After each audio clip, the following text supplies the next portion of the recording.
নমস্কার সবাইকে, আশা করি সবাই খুব ভালো আছেন। এখন ঘড়িতে রাত 3টে বেজে 10 মিনিট। আজকের ব্লগটা এখান থেকেই শুরু করছি। অনেক দিন আগে থেকেই এই দিনটার অপেক্ষায় ছিলাম। আজকের প্ল্যানিংটা প্রায় 3 থেকে 4 মাস আগে থেকেই শুরু হয়েছে। সেই মতো পাসপোর্ট, ভিসা ও অন্যান্য যাবতীয় অ্যারেঞ্জমেন্ট সব কিছু গুছিয়ে আজ ফাইনালি রওনা দিচ্ছি। আর তাই রাত 3টে উঠে বাকি কিছু গোছগাছ করে ঘণ্টাখানেকের মধ্যেই বেরিয়ে পড়লাম। ভোর 4:30 বাজে এখন। বাড়ি থেকে এয়ারপোর্ট যেতে মোটামুটি 40 থেকে 50 মিনিট সময় লাগে, যদি রাস্তায় জ্যাম না থাকে। আর এত ভোরে আশা করি জ্যামের কোনো গল্পই থাকবে না। ফ্লাইটের টাইম আমাদের সকাল 9টায়। ইন্টারন্যাশনাল ফ্লাইটের কিছু ফর্মালিটিসের জন্যই এত তাড়াতাড়ি সকালবেলা বেরোনো। বাড়ি থেকে সবাইকে টাটা করেই বেরিয়ে পড়লাম। ঘুমন্ত এই কলকাতাকে ছেড়ে আজ আমরা যাচ্ছি অনেক দূরে। দেশ থেকে যাচ্ছি বিদেশে, জার্মানিতে, যেখানে আমার হাজব্যান্ডের কাছের 2 মানুষ, ওর দাদা বৌদি থাকে। এখন অবশ্য 2 জন বলা ভুল হবে, 3 জন। আর আমাদের এইবারের যাওয়াটা মূলত ওই 3 নম্বর ছোট্ট মানুষটাকে প্রথমবারের জন্য একদম কাছ থেকে দেখব, তাই যাচ্ছি। ভিডিও কলে রোজ ওর সঙ্গে অনেক কথা, অনেক মজা হয়, কিন্তু ফোনের বাইরে হঠাৎ চোখের সামনে দেখলে ওর রিয়াকশান কী হয় সেটাই এবার দেখব। এর আগে আমরা জার্মানি গেছিলাম 2023-এ, তখন ও হয়নি। কথা বলতে বলতে আমরা পৌঁছে গেছি এখন এয়ারপোর্টে।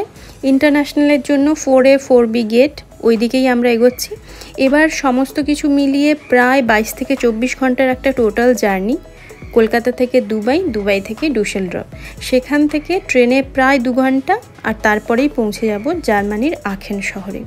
সব কিছু ঠিকঠাক টাইম মতো হয়ে গেলে ফাইনালি আমরা পৌঁছবো জার্মানির টাইমে রাত 11টার দিকে, যখন আমাদের ইন্ডিয়ান টাইম অনুযায়ী বাজবে রাত 2:30। এখন এয়ারপোর্টের ভেতরটা অনেকটাই ফাঁকা ফাঁকা, তাই ট্রলিগুলো প্রথমে জমা দেব, আর লাইনও দিতে হবে না আশা করছি। জলের বোতল কিনতে হবে।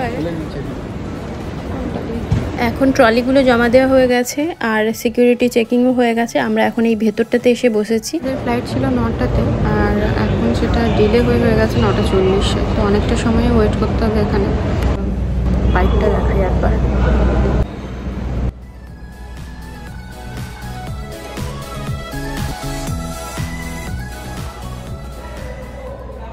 রাতে তো ঠিকঠাক ঘুমোতেই পারিনি, কারণ এত সকালে উঠতে হবে, একটা টেনশন থাকে বেরোনোর আগে।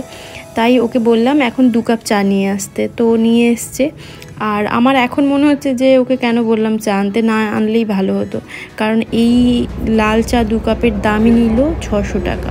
ভাবা যায়, মানে কোনো অপশান নেই, তাই কিছু করারও নেই। ফ্লাইট আমাদের এখন 40 মিনিট লেট আছে, তাই ভাবলাম যে ব্রেকফাস্টটাও এখানে করে নিই। ফ্লাইটে উঠলে যদিও এই সব কিছুই পেতাম, সুজির উপমা আর সঙ্গে সাম্বার আর চাটনি। ব্রেকফাস্ট করার পরে 5-10 মিনিট হলো বসে আছি, আর দূর থেকে দেখা যাচ্ছে আমাদের ফ্লাইট আসছে। এখন ঘড়িতে মোটামুটি 8:30 বাজে। টেক অফ টাইম 9:40-এ। টাইম যতই এগিয়ে আসছে মনের মধ্যে কেমন একটা ফিল হচ্ছে, চেনা কলকাতাকে ছেড়ে যাচ্ছি তাই, নাকি নতুন জায়গায় বেশ অনেক দিনের জন্য যাচ্ছি তাই বুঝে উঠতে পারছি না। আগের বারে যাওয়াটা ছিল 1 মাসের জন্য, এইবারে আরও 10 দিন এক্সট্রা, মানে টোটাল 40 দিন। অনেক জায়গা ঘোরাঘুরির প্ল্যান আছে আমাদের। ওখানে পৌঁছানোর পরে একদিন পরেই আমরা যাব নেদারল্যান্ড, কোকেনহফের মধ্যে টিউলিপ গার্ডেন দেখতে। তারপর জার্মানির মধ্যেই অনেক সুন্দর সুন্দর শহর আছে, যেমন কোলোন, কোবলেন্জ, গার্মিস, জিগেন, মিউনিক, এই সমস্তগুলো পাশাপাশি। আর তারপরে টাইম পেলে আমরা যাব 2টো কান্ট্রিতে, অস্ট্রিয়া আর লাক্সামবুর্গ। এই সব জায়গাগুলো ঘোরার সময় অবশ্যই চেষ্টা করব পুরোটা আপনাদের সঙ্গে শেয়ার করা, তাই আশা করব সবাই পাশে থাকবেন।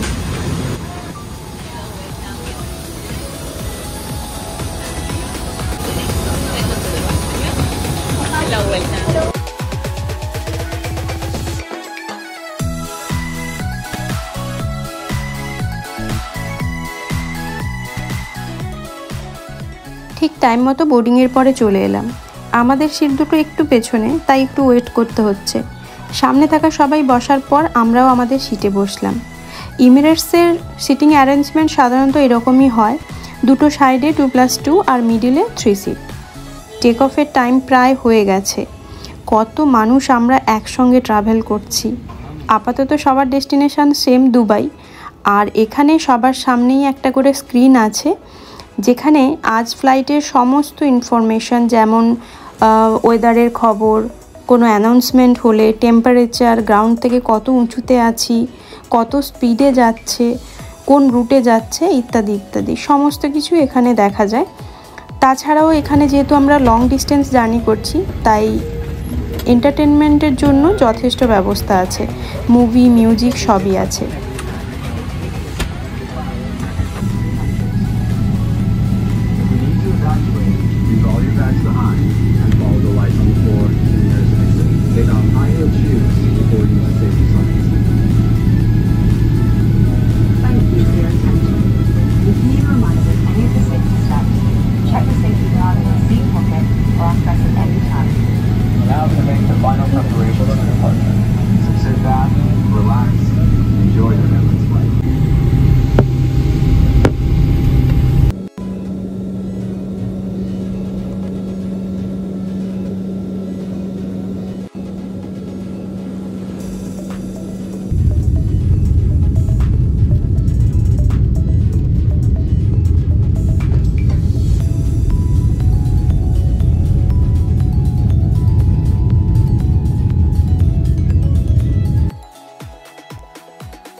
এভাবে রানওয়ে দিয়ে দ্রুত ছুটতে ছুটতে হঠাৎই মাটি থেকে অনেকটা উপরে উঠে গেলাম।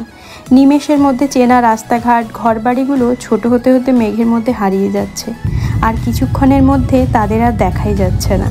চারিদিকে শুধুই মেঘ ভেসে বেড়াচ্ছে। আর এভাবেই কাটবে আমাদের প্রায় 5 ঘন্টা। তারপর সবাই একসঙ্গে পৌঁছবো দুবাই এয়ারপোর্টে। ইতিমধ্যে চলে এসছে লাঞ্চের মেনু কার্ড।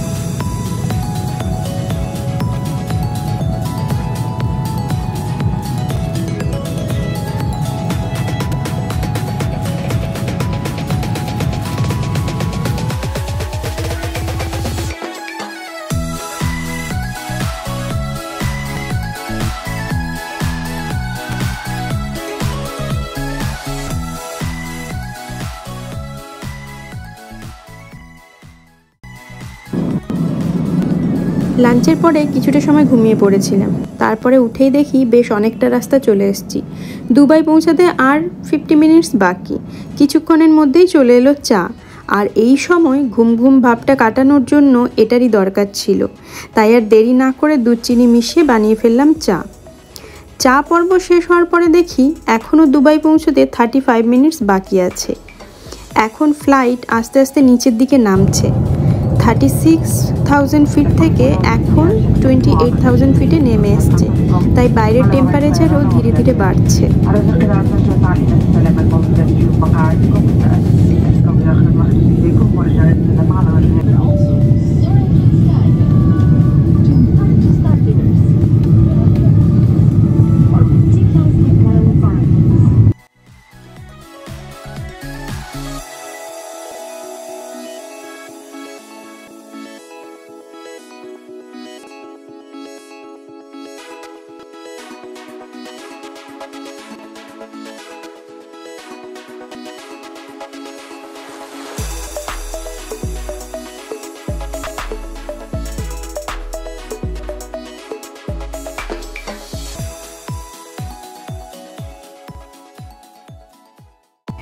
ফাইনালি আমরা নামতে চলেছি দুবাই এয়ারপোর্টে। আর ওপর থেকেই খুব ভালোভাবে দেখা যাচ্ছে পাহাড়ের মতো উঁচু উঁচু বালি আর বালি, মানে আমরা মরুভূমি বা ডেজার্ট দেখতে পাচ্ছি এখন।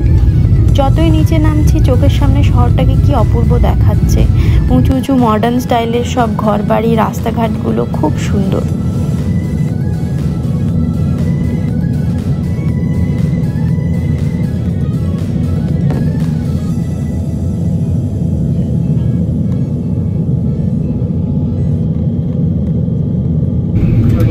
بكم على وضعية طيران حتى يتم إشارة ربط تحت المقاعد. قبل المغادرة ومن أجل سلامتكم رجاء توخي الحذر عند فتح خزائن الأمتعة العضوية، وتأكد من أخذ جميع متعلقاتكم الشخصية من مقاعدكم. وسوف تتوقف الطائرة قريبا على أرض مطار، وستنقلكم حافلة مباشرة إلى مبنى.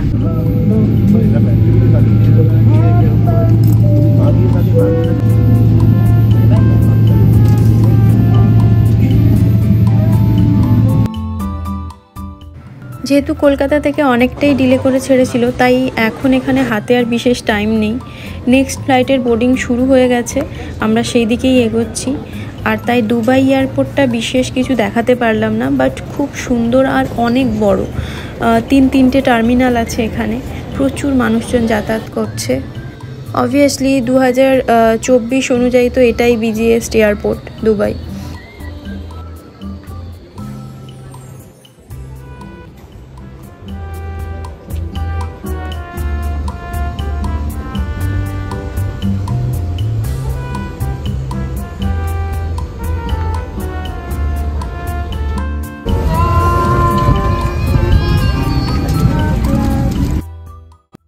চলে এসেছি আমরা নেক্সট ফ্লাইটে।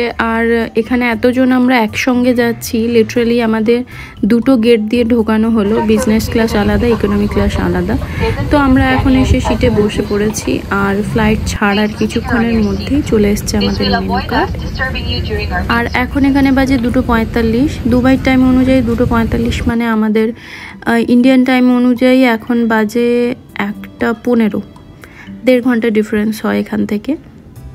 খাওয়ার দাওয়ারে কী কী আছে একটু দেখিয়ে দিই। চিকেন পাস্তা, সঙ্গে boiled green peas, red bell pepper, একটা স্যালাড, ডেজার্ট একটা সুন্দর মিষ্টি, একটা ছোট চকলেট, পাউরুটি, বাটার, একটা 200 ml জলের বোতল। দুবাই থেকে ফ্লাইট ছেড়েছে প্রায় 2 ঘন্টা হয়ে গেছে। আর এখন আমরা যে জায়গাটার ওপর দিয়ে যাচ্ছি সেটা হলো ইউরোপের সবচেয়ে বড় পর্বতমালা আল্পস পর্বত। এখন আমরা সেই সুবিশাল পর্বতমালার ওপর দিয়ে যাচ্ছি। কি অপূর্ব দৃশ্য! এই দীর্ঘ জার্নির ক্লান্তি যেন এক নিমেষে উধাও হয়ে গেল। এই অন্তহীন পর্বতমালার সৌন্দর্যের কোনো তুলনা হয় না। France, Italy, Switzerland, Germany, Austria সহ অনেকগুলি দেশ জুড়েই এই পর্বতমালা বিস্তৃত, কিন্তু এর সৌন্দর্য বা সত্যিকারের আলপাইন দেশ বলতে যা বোঝায় তা সুইজারল্যান্ড, অস্ট্রিয়া আর জার্মানির কিছু অংশেই দেখা যায়।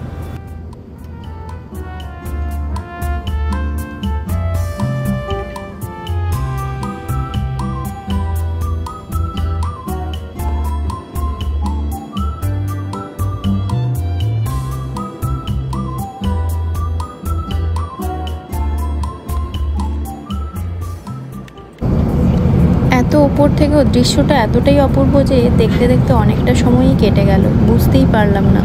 পুরোটাই সাদা চাদরে মোড়া বরফের চাই, আর তার উপরে রোদ ঝলমল করছে।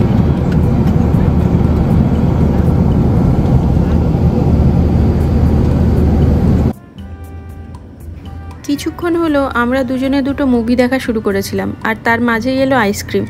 সারাদিন ফ্লাইটের মধ্যে যা যা খাওয়ার দাওয়ার হয়েছে তার সব কিছুর থেকে এই জিনিসটা পেয়ে আমি কিন্তু খুব খুশি। আর আইসক্রিমটা খেতেও বেশ ভালো। আমি এখানে দেখছিলাম একটা বাংলা মুভি। আপনারা যদি কেউ এই মুভিটা দেখে থাকেন অবশ্যই কমেন্টে জানাবেন মুভিটার নাম কি ছিল।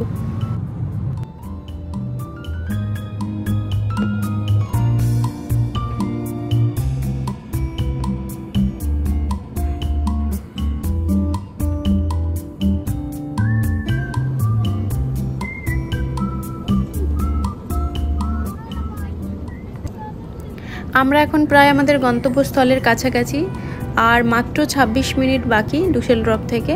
বাইরের ওয়েদারটা দেখুন, এখন দিনের আলো প্রায় শেষের দিকে, আর কি সুন্দর মেঘগুলো ভেসে বেড়াচ্ছে এখন।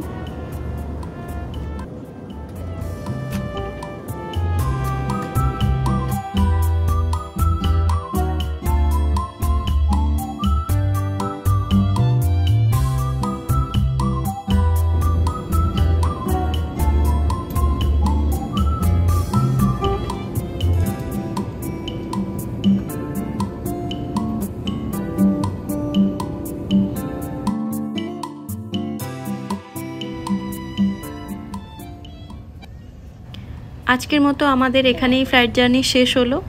এখন আমরা এয়ারপোর্ট থেকে যাব ডুসেলডর্ফ হাউপবানহফে, সেখান থেকে ট্রেন নিয়ে যাব আখেন হাউপবানহফ।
এখানে ইমিগ্রেশনের পরে আমরা ব্যাগপত্র নিয়ে চলে এসেছি ট্রেনের মধ্যে।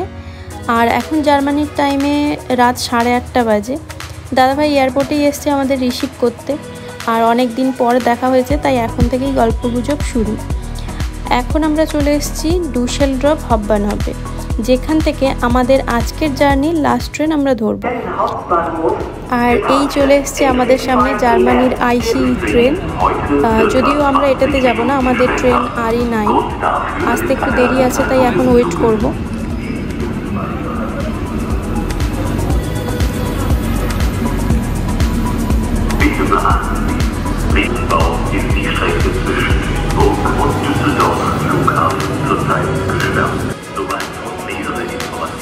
আমরা আপাতত ট্রেনের জন্য অপেক্ষা করছি।